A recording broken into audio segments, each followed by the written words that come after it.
Okay, well, welcome back. Today we're going to talk about something different. Let me show you a picture of something. We've all seen pictures like this before, I think. It's just some dots connected with some lines. Blue dots and purple lines.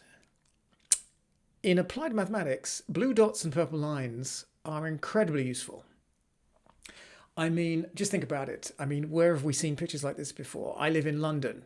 The blue dots could be this could be a mini tube map, as we call them here, subway map. The blue dots are subway stations, and the purple lines are, the train lines between those subway stations. The blue dots could be airport hubs, and the purple lines, flight paths connecting those airport hubs. Physical mathematics. This could be a printed circuit board. The blue dots could be terminals on a circuit board, and the purple lines are conductors between them, or some kind of connections between the terminals. They could be communication networks, for example. The blue dots could be, I don't know, Facebook groups or WhatsApp groups, or messaging groups, and things like that, where the purple lines indicate some kind of communication channels between those Facebook groups or whatever. In the era of COVID, we see things looking like this in the media, where these are clusters. The blue dots are clusters of infection, and the purple lines are ways in which the infection can communicate between those clusters. All kinds of different things. For applied mathematics,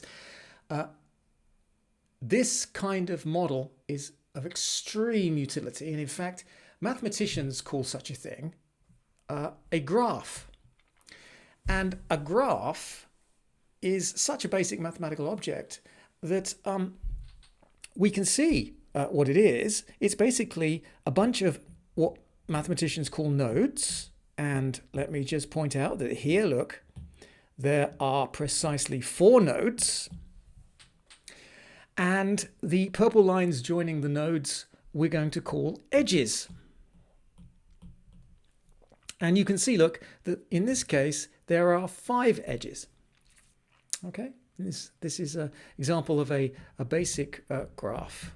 Okay, it's nodes connected by edges. I mean, that's really all it is. Okay, and I've just been through a whole list of things where one might use this as a basic model of some system.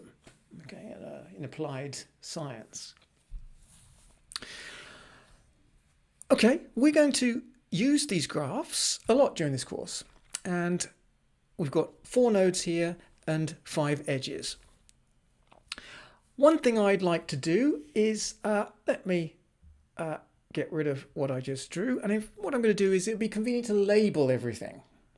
So what I'm going to do is I'm going to number the nodes, and there's 4 of them, right? So let me just number those.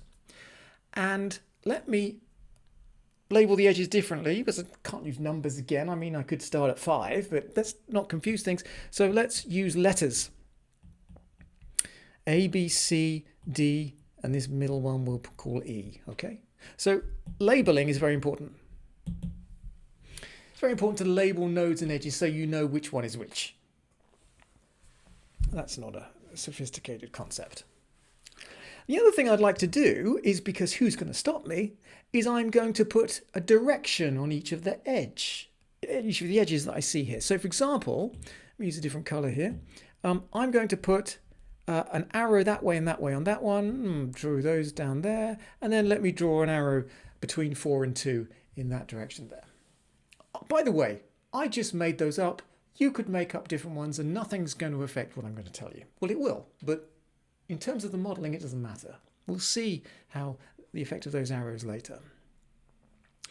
Okay, so there's my labelling. And what I'm going to do is construct a matrix from this graph. How on earth am I going to do that? Well, here's what I'm going to do. I am going to, you saw the edges, by the way, let me just relabel those again, just because you can see it's good for me to draw these again, not least because you can see, look, that what I'm going to do is every column of my matrix is going to correspond to a node. We've got 4 nodes, so my matrix is going to have 4 columns. Okay, 4 blue dots, 4 columns. And then each edge, and you remember how I labeled the edges, each edge is going to be A, B, C, D, and E, and they all have their own row. So for example, edge A, look, corresponds to the first row of this matrix. Edge B will be the second row. Edge C will be the third. D and E will be the fourth and fifth. Doesn't matter what order I put them in. All I'm doing is, first of all, assigning labels to the nodes and the edges. And then I'm going to assign columns and rows of a matrix to the nodes and edges according to the labels that I've given them. By the way, it makes sense, of course, if I've numbered the nodes 1, 2, 3, 4 to use those as 1, 2, 3, 4 column. Okay, column 1, 2, 3, and 4. Here's how I'm going to construct the matrix. And listen carefully. First of all, I'm going to assume that the matrix has zeros everywhere. So I start with a null matrix. Okay? And what I'm going to do is I'm going to go to each edge. So let me go to edge A.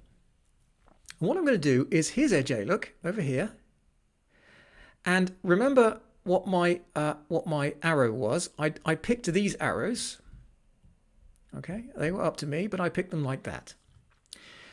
Now, because my arrow comes out of node 1, I'm going to put a -1 in the column 1 because it comes out of column of node 1. Okay, and then because this edge goes into node 2, I'm going to put a +1 at node in column 2 because that's node 2 and it goes into there. And then notice that edge A, look, has nothing at all to do with the nodes 4 and 3, so I'm going to put zeros in there. Now let me go, to edge B. And here's edge B. And you notice, of course, that it now goes out of node 2. So I'm going to put a -1 in this second row of this matrix because that corresponds to edge B. I'm going to put a -1 in the 2 column. And it goes, this edge B goes into node 3. So I'm going to put a +1 in the third column, which corresponds to node 3. And then, of course, edge B has nothing to do at all with nodes 1 and 4. So I'm going to put zeros in there. Okay?